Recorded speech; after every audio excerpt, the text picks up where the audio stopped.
I learned about FDR in this. Obviously, we all know he's a legendary figure. He was, always renowned as a bit of a charmer. Even the press loved him, which was, quite rare for a public figure in this day and age.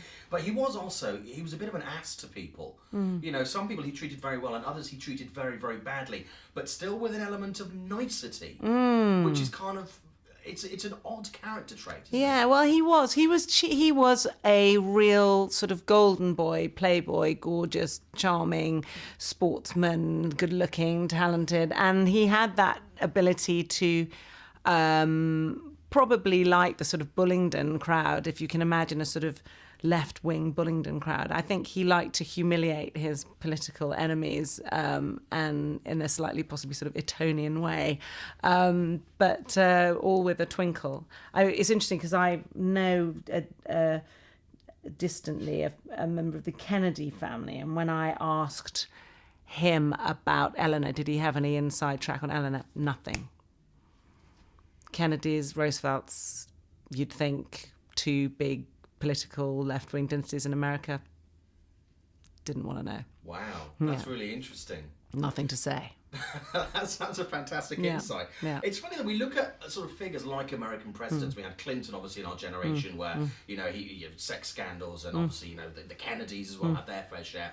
And people would always look at these, FDR or the old presidents and go, there was a time when everyone had these values. It was all very straight and proper. In fact, that wasn't the case. They were still rutting away as much as there's nothing else. New under the sun. The Tudors were at it. Who's surprised? Of course they were. They're all human. They all have sex. But it just was at a time when how people got along in their private life was not deemed to be relevant to their political life. Now, as an actress, obviously playing someone who was a real person and a figure that is very revered, is there a concern that when you meet people are connected, sort of whether it's generation after generation or historians or people who are very big fans of them, that they kind of have a take on your take on the real person? It's not like it's a fictional character. People have very strong alliances with... Absolutely, and this film might smash up some people's ideas about their own relatives or the people they've admired for all these years, but I don't think it's disrespectful. Obviously, it could have the title, as someone called it, Hand Job on Hudson. But given that there's that scene, I don't think it's prurient. I don't think it goes rooting around in what Eleanor got up to with the lesbian carpenters. It's just what is relevant and interesting to this story, and touches on it in a respectful but interested way. I mean, in post-Freudian life, you have to be interested in this stuff. How did these people come to be how they are?